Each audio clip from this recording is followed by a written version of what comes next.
10 millimeter versus 45 ACP plus P. What I have today is our Remington Golden Saber ammunition. I am going to run the 10 millimeter through my Smith & Wesson 610 revolver because that, gives me a better reliability than what I get when I run 10 millimeter in a semi-auto. I just like to avoid malfunctions and stuff like that. So 10 millimeter versus 45 ACP.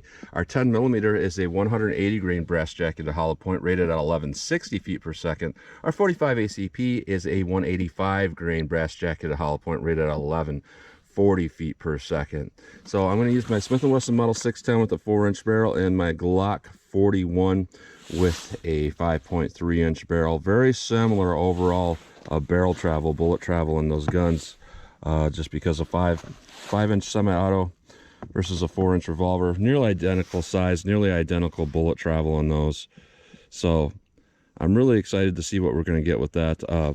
And I have not tested so many 185 grain 45 ACP rounds. That's something I've lacked doing, so I'm definitely excited to start testing more of those. So we're going to go through the chronograph, see what kind of velocity and accuracy we get at the same time. Then I'm going to do my 10% clear ballistic test. So we're going to go into plain clear ballistics to see what the best potential of those cartridges are. No denim or anything like that to clog a hollow point. So we can see our best potential for expansion and penetration. Then after that, I'm going to do more of our real world simulation. 4 layers of sweatshirt material on this first 3-inch piece that represents our pectoral muscle. After that, we'll have a 1/4-inch medium density fiberboard to represent hitting ribs or sternum into clear ballistics. And that'll be more of our real world simulation. So we'll do a plain clear ballistics shot and our real world simulation, and then I am going to shoot at the steel target to see what kind of practical accuracy I get with these. So let's get started with this test. All right, first up we have our 45 ACP plus P 185 grain rated at 1140 feet per second. It's a very sunny day, so I'm hoping that these brass jackets will read. I got some numbers on the chronograph already from running some 22 mag over that thing, make sure it's running today, and we successfully ran several rounds, so hopefully this works just fine. So 45 ACP plus P rated at 1140. Let's see what I get.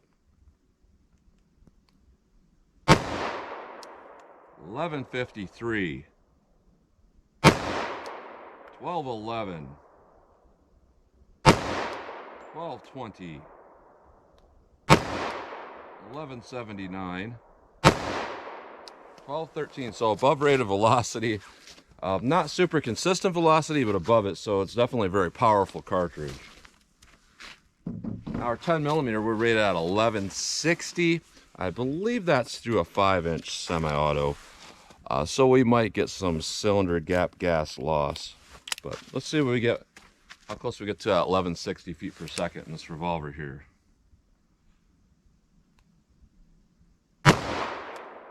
1095, 1102, 1100, 1091,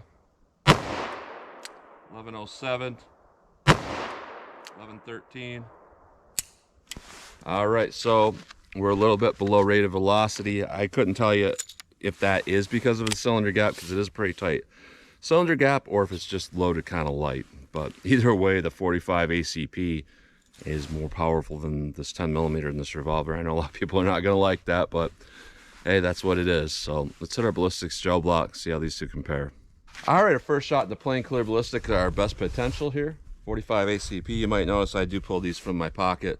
When I do this, everything comes out of the pocket so that nothing can potentially hit that trigger when I do that. So that's just a note to make. Very aware of my muzzle direction and all of that when I do that. And so just thought I'd make a mention of that. But 45 ACP plus P, let's see what this does. All right. Set that with our 10 millimeter auto here. Let's go take a look.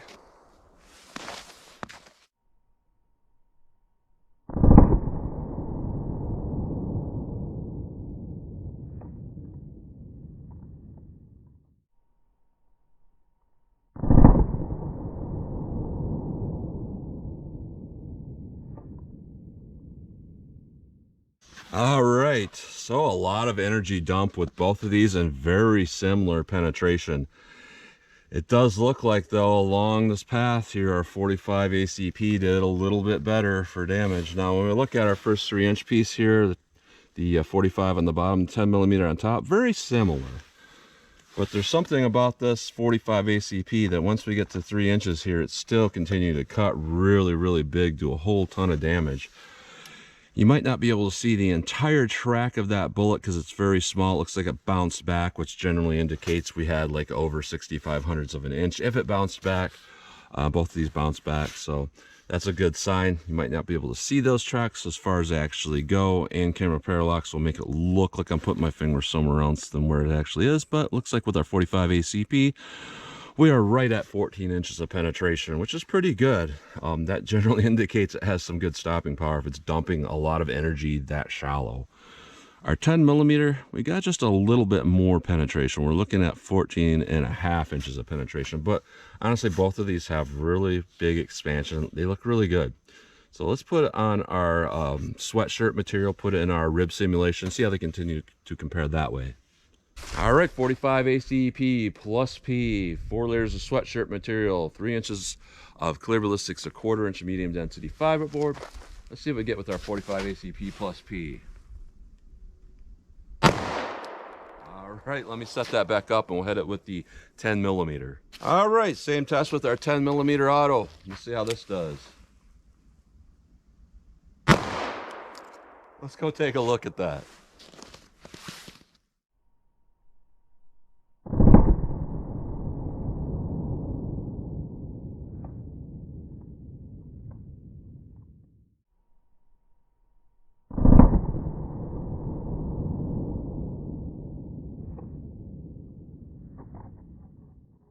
All right, so interesting performance here. I'm going to show a metric that I normally do not show because this is something I've never seen before.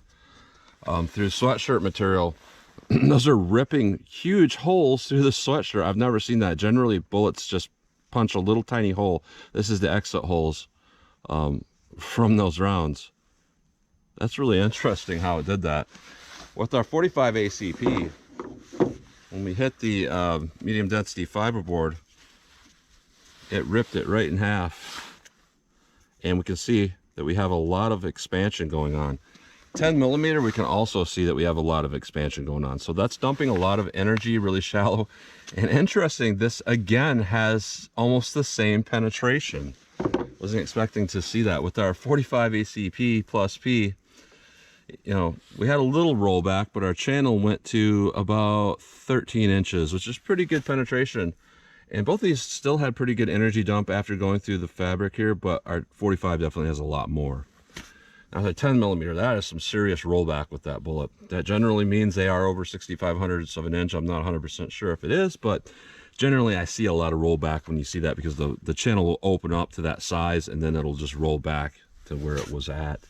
But with our 10 millimeter auto, we have a penetration of, same as the 45, 13 inches of penetration. So these are both very similar. It's hard for me to say, you know, one's a lot better than the other, but based on what I'm seeing here, the 45 looks to be a little bit better, and that's probably because it has a little more energy. Both of them did fantastic though, so I'm not going to knock either of these.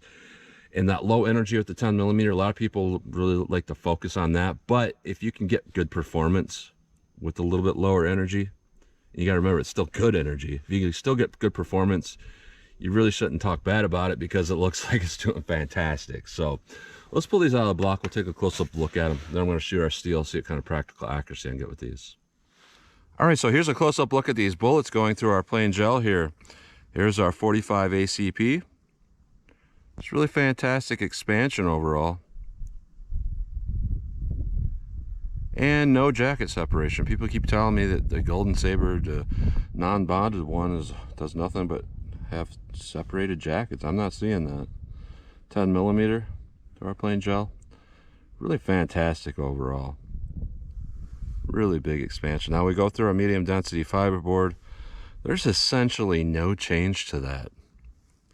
45 ACP, going through a medium density fiberboard. And our 10 millimeter going through our denim, our sweatshirt and medium density fiberboard. So No jacket separation with any of those. It's nearly impossible for me to tell these apart from the plain gel shot compared to going through the medium density fiberboard, and that makes total sense because most bullets are just straight copper jacketed.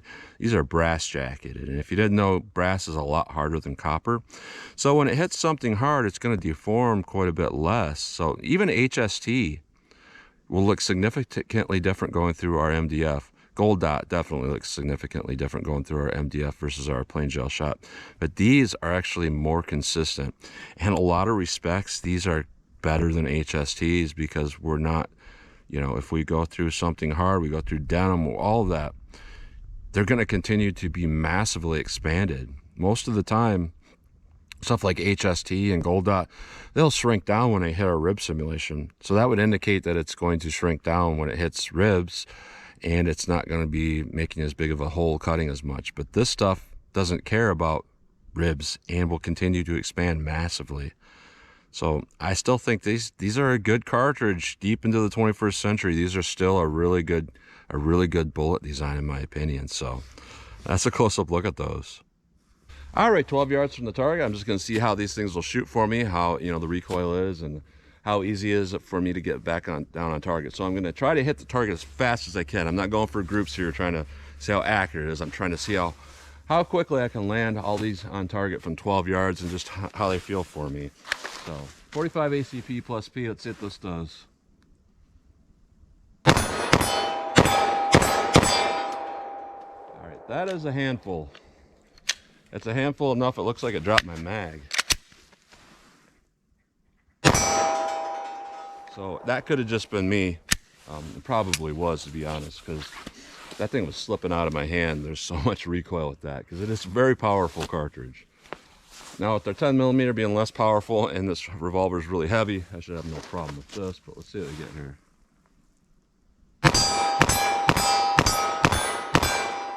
That feels really good for me.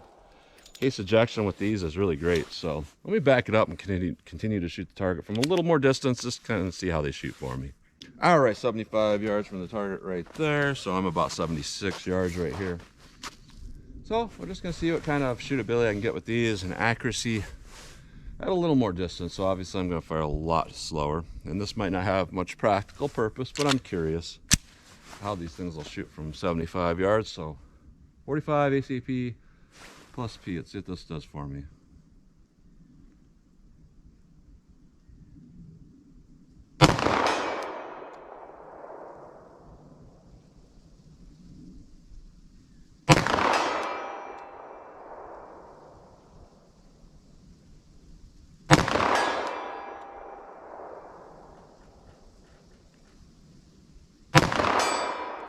Here we go with that issue. I haven't seen that in years. I only see that with like 45 Super, stuff like that happening.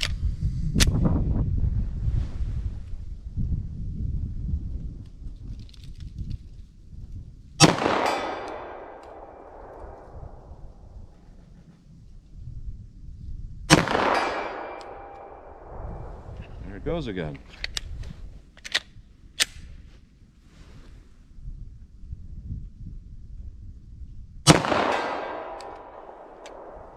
And that's it. So I don't know why it's popping that mag out. It's not me hitting that release for sure. So I don't know why it's doing that. I've only seen that in this Glock 41 when I tried to convert it to 10mm or 45 Super.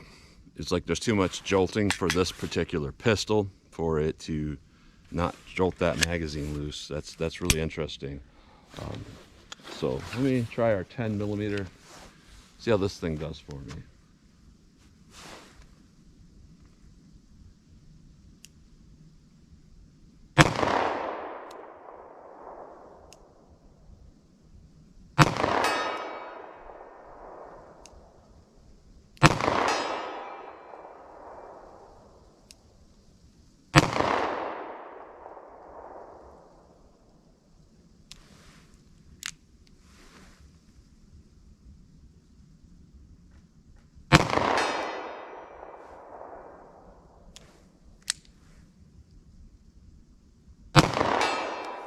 So I've noticed after firing a box of ammo, this starts to hang up a little bit in double action. It'll go through, but it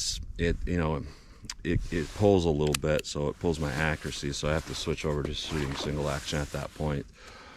So I did miss a couple with our 10mm, but our 45 ACP, I didn't miss anything with that. So we can say that our 45 ACP is very, very accurate. I'm going to say I think the 10mm is just as accurate. It's just in this revolver, it might not be as accurate for me with some of the issues with that revolver. But you know, this is one of those things. Like, this is why you test your gun with the ammo you're going to use in it. I'm not going to say that this 45 ACP is bad, and I'm also not going to say there's something wrong with this Glock, because I've been running this Glock for the last 2.5 years since I stopped trying to run 45 Super in 10mm conversions. And in that 2.5 years, very rare have I had a malfunction. I've had probably like 3 in the past 2.5 years. A lot of people will get this Mandela effect and be like, no, I see it all the time. No, you're seeing that stuff from years ago.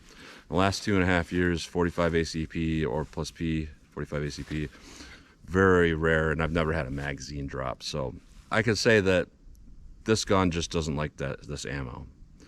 But when we look at just reviewing the ammo, if you got a gun that's going to properly function with this 45 ACP and with this 10mm, I can say that I'm thoroughly impressed with this 45 ACP. It's fantastic load. The 10mm was kind of pathetic. I don't think that I would gain a whole bunch of velocity running it in a semi-auto. I know somebody's going to chime in, well, I got 200 feet per second faster.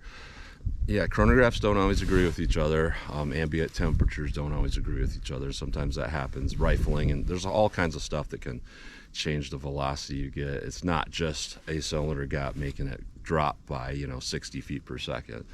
I think there's a little bit of issue with it's loaded kind of light. But looking at both of these, they're both fantastic. I'm not going to lie about that. They're both fantastic here. But our 45 ACP is thoroughly impressive.